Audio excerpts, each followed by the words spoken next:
Alô pessoal, estamos aqui na parte 4 da nossa série sobre números pseudo-aleatórios, canal Criptografia na Veia, dando continuidade aos testes dos números para números aleatórios e pseudo-aleatórios da bateria do NIST, que nós iniciamos na parte 3. Vamos lá. Bom, a gente tinha parado no sétimo teste, né, que foi no primeiro vídeo, e agora vamos começar no oitavo teste, que é o teste de correspondência de modelos sobrepostos, periódicos. Então, esse teste aqui ele procura aquelas substrings dentro da sequência que está sendo analisada. E o objetivo é rejeitar as sequências que mostram desvios do número esperado de corridas de um determinado comprimento. Ele trabalha com aquela janela de bits que vai se deslocando, porém nesse caso aqui é um teste sem sobreposição. O sétimo teste era o teste de correspondência de modelos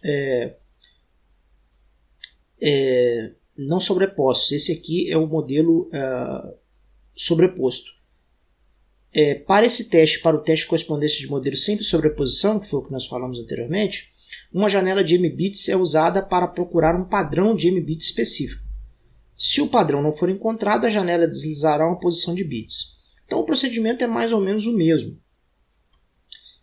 Aqui tem um exemplo, seja aqui uma sequência binária, eu destaquei aqui blocos de 10 bits, como o tamanho do bloco, e suponhamos que o nosso M seja 2, a gente está procurando grupos de 2 bits, e a nossa busca seja o par 1, 1. E examinando o nosso primeiro bloco aqui. Então, a extensão da janela aqui é uma extensão 2, porque o M vale 2, né? E a gente vai varrendo o bloco em análise. Então, o primeiro par aqui 1, 0, não é o procurado, fica 0 aqui. O próximo é o par 0, 1, também não é o procurado, fica 0 aqui. Mas o próximo é o par 1, 1, que é o procurado. Então, ele é incrementado aqui em um valor. O próximo também é 1, 1, porque nesse caso nós estamos falando de modelos sobrepostos. Então, nós incrementamos aqui para 2, diferentemente do teste anterior, que são modelos não sobrepostos. E assim sucessivamente até atingir o final. Então, depois de analisar o bloco, isso aqui eu retirei da documentação oficial da bateria de testes, cria-se aqui as variáveis V0, V1, V2, V3, V4 e V5 no caso específico aqui, porque V5 igual a 1 porque ele encontrou aqui 5 correspondências desse par binário que estava sendo procurado. E a partir daí se desenvolve a estatística para chegar no valor P, que é o valor de referência do teste. O nono teste é o teste estatístico universal de Maurer. Esse teste aqui é um teste até mais simples de ser compreendido pelo seguinte fato. Imagine um arquivo de texto, por exemplo. Quando você passa ele num compactador, formato RAR, formato ZIP, formato 7-zip, ele fica geralmente bem menor do que o arquivo original. Numa sequência aleatória isso não pode ocorrer, porque se ele está ficando menor é porque tem redundância. Redundância significa repetição de informação, de um padrão. Então, se a sequência ela é compressível, ela não pode ser considerada aleatória. Então é isso que esse teste de Maurer faz, verificar se existe compressão na sequência em análise. O décimo teste é o teste de complexidade linear. Existe um conceito para entender esse teste, que é o conceito do registrador de deslocamento de retroalimentação linear, LFSR, também chamado registrador de deslocamento linear. Então o objetivo desse teste é determinar se a sequência é complexa o suficiente para ser considerada aleatória. Sequências aleatórias são caracterizadas por registradores de deslocamento linear mais longos. Um registrador de deslocamento linear que é muito curto implica na não aleatoriedade dessa sequência. Existe um algoritmo chamado algoritmo de Berlekamp-Massey que descobre qual é o registrador de deslocamento linear que gera aquela sequência. Então é baseado nisso que esse teste funciona. Aqui eu vou dar um exemplo aqui de um registrador de deslocamento, aqui de tamanho 8, aqui de 8 bits. E aqui tem uma regra de geração que eu estabeleci como uma operação XOR entre os bits 2 e 3. Os bits na posição 2 e 3, iniciando aqui na posição 1. Então, por exemplo, o XOR entre 0 e 1 dá 1, porque são diferentes. Então a saída dá 1, eu faço o deslocamento desse registrador aqui para a esquerda, eliminando aqui esse primeiro 0, e coloco o bit de saída no final. Ok? Na posição 2 e 3 passou a ter o bit 1 e o bit 0. Quando você faz o XOR entre eles, dá 1 novamente. Eu faço o deslocamento, jogo esse 0 fora e coloco o resultado da operação aqui no final do registrador. Mais uma vez, 0 e 1 dá 1, operação XOR. Eu descarto o primeiro 1, desloco para a esquerda e coloco o resultado da saída na posição final. Então, fazendo essa operação, depois de 127 passos, a sequência ela começa a se repetir. Ele gera, esse registrador de deslocamento, baseado nessa regra, gera exatamente essa sequência, que tem um período de 127. Já é provado que o período máximo possível que se pode obter é através de um polinômio primitivo, quando o registrador representa um polinômio primitivo, e é de 2 elevado a n menos 1, onde n é o tamanho em bits do registrador.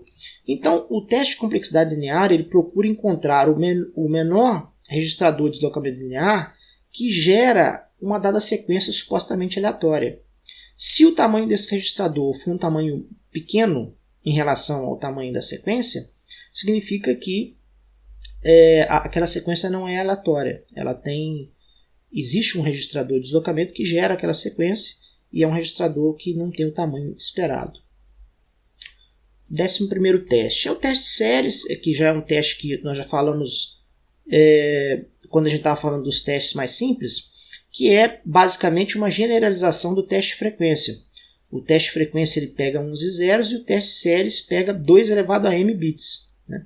Então ele pode pegar grupos de 2 bits, 3 bits, 4 bits e etc. Então tem aqui também um exemplo de uma sequência de tamanho 10 e de um bloco de tamanho 3. Pela regra do teste de séries para essa bateria do niche, a gente estende a sequência anexando os primeiros m-1 bits ao final da sequência. Então a sequência aqui tem 10 bits, como m vale 3, m-1 vale 2. Então eu pego os 2 primeiros bits e jogo no final dessa sequência, que é 0, 0, repito aqui. Para o caso de m2, apenas o primeiro, né? Porque 2 menos 1 dá 1, o primeiro elemento é 0, e para o caso de m1 é 0, fica a sequência original. E agora a gente determina as frequências para todos os blocos de tamanho m, m-1 e m-2, para esse exemplo aqui. Então, por exemplo, aqui o trio 000 não aparece aqui nessa sequência, correto? Aqui o trio 001 aparece uma vez na sequência, que é justamente aqui na posição inicial. Por exemplo, o trio 110 aparece 2 vezes. Está aqui 110 e novamente aqui 1 e 0. Então aparece 2 vezes na sequência. E a gente faz o mesmo para os blocos de 2 bits e para o bloco de 1 bit, que é a contagem simples. A partir disso aqui são feitos alguns cálculos estatísticos para determinar o p-value, que é o valor de referência para saber se aquela sequência passou ou não no teste. 12º teste, teste de entropia aproximada. Esse teste, o foco dele é a frequência de cada padrão de m-bits em sobreposição. O objetivo do teste é comparar a frequência de blocos sobrepostos de 2 comprimentos consecutivos e adjacentes, m e m mais 1, em relação ao resultado esperado para uma sequência aleatória. Bom, tem um exemplo aqui para clarificar um pouco essa questão, que a gente vai representar aqui. Aqui nós temos uma sequência de 10 bits e um m, né? Seria o tamanho do bloco, o tamanho da janela, igual a 3. Então, acrescenta-se m-1 bits iniciais de n no final dessa sequência, né? Aquele processo semelhante ao teste anterior. Pegamos aqui o 0, 1, porque é M-1, porque M é 3, e colocamos aqui no final da sequência, pegamos uma sequência agora de 12 de tamanho, que era 10. Dividimos N em blocos de M bits sobrepostos. Então, pega aqui de 3 em 3 até o final da sequência, porém tratando com a sobreposição.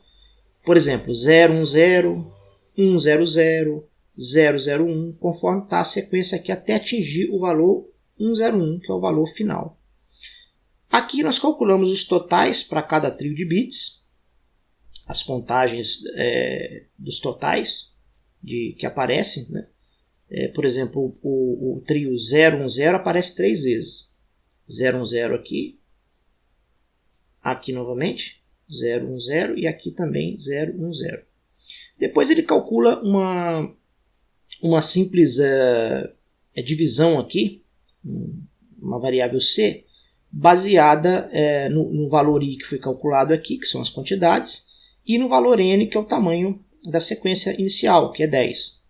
Então, calculando aqui, chega-se a esses valores. Né? Para permanecer aqui no exemplo do 010, que é 3, 3 dividido por 10 dá 0,3, né? Que é o valor C010. Aqui depois ele faz um somatório baseado no logaritmo e chega a um determinado valor. Depois pega-se e repete todos esses passos para o valor M mais 1, que seria 4.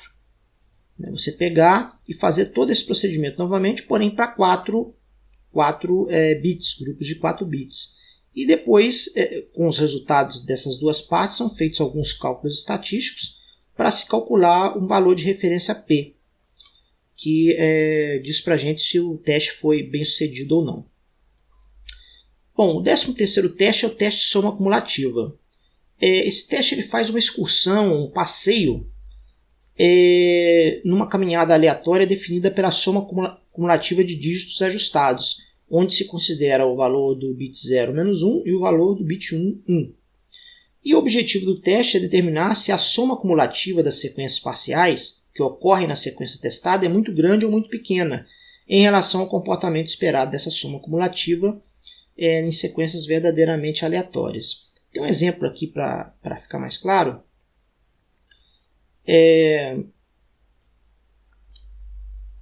E a gente vai falar um pouquinho aqui.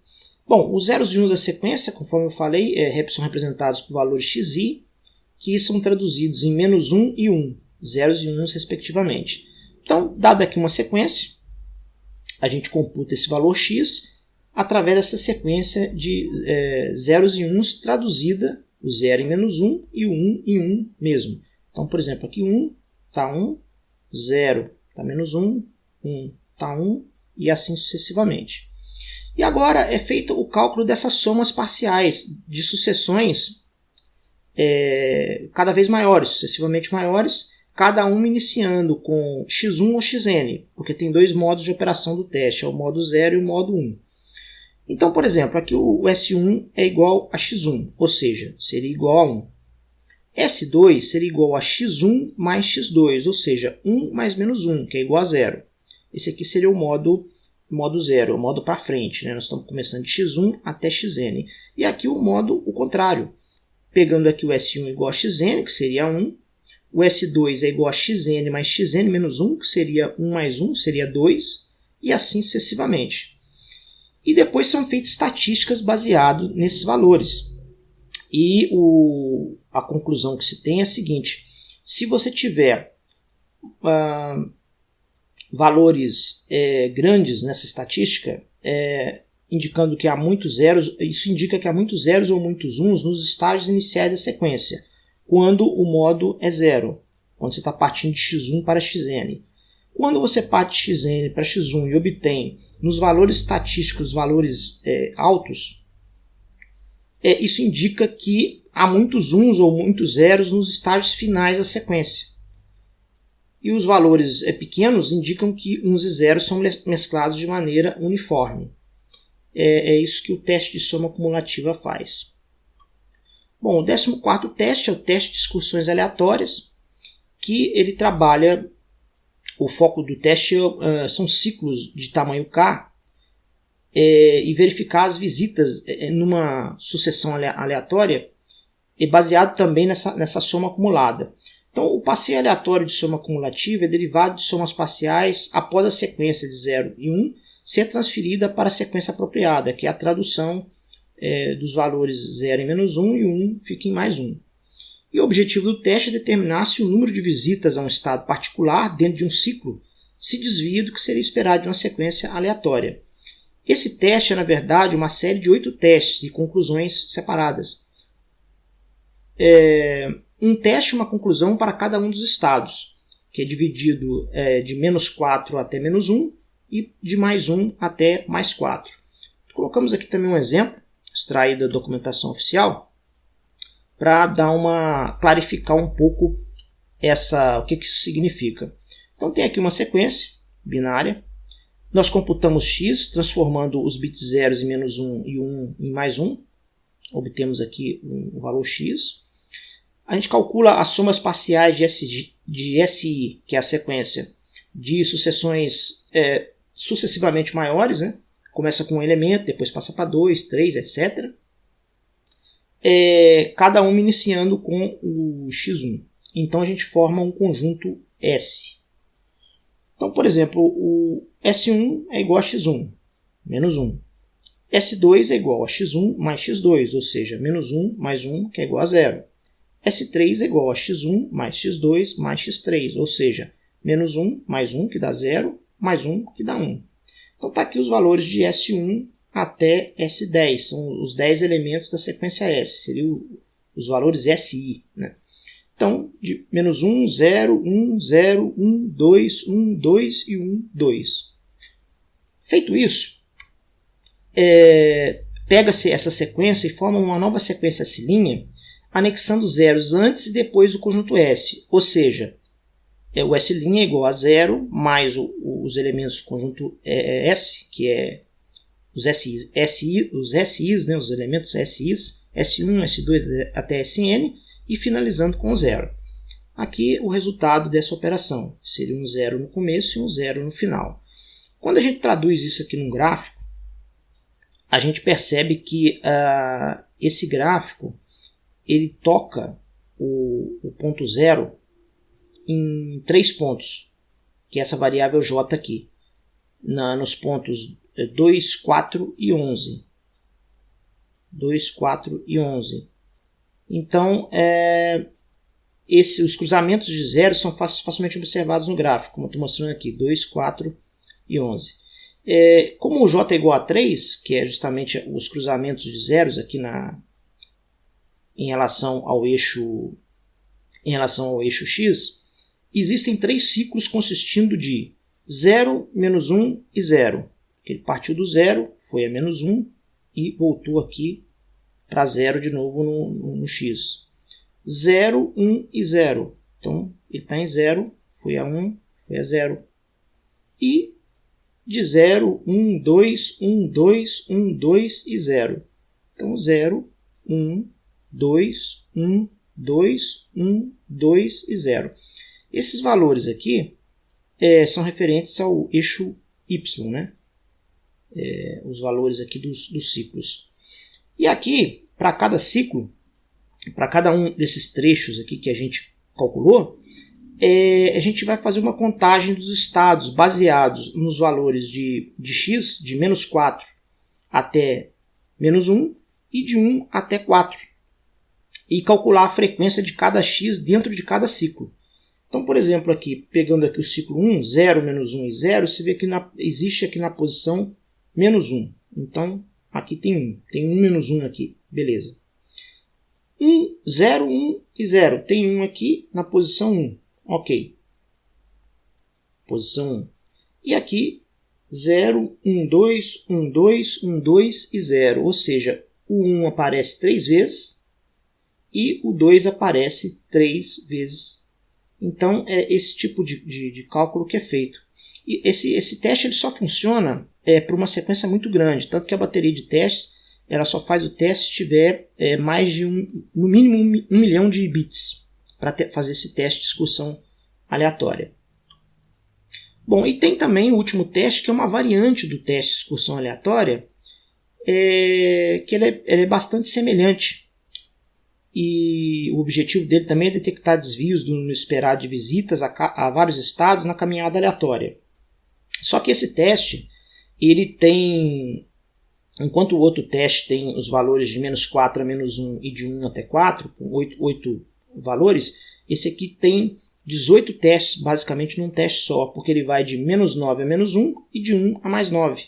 Mas o teste ele é bastante similar ao teste anterior. Bom, pessoal, aqui tem as referências que eu peguei para fazer esse vídeo, que são basicamente a documentação oficial do NIST. E a gente se encontra, então, no nosso próximo vídeo, para a gente fazer o uso dessa bateria de testes na prática. Ver como se comporta, quais são os resultados, como utilizar e testar.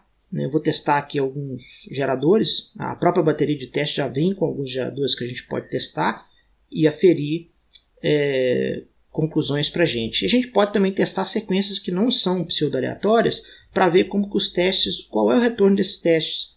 Então esse é uma prática bastante sadia e a gente vai adquirir um conhecimento legal com ela aí.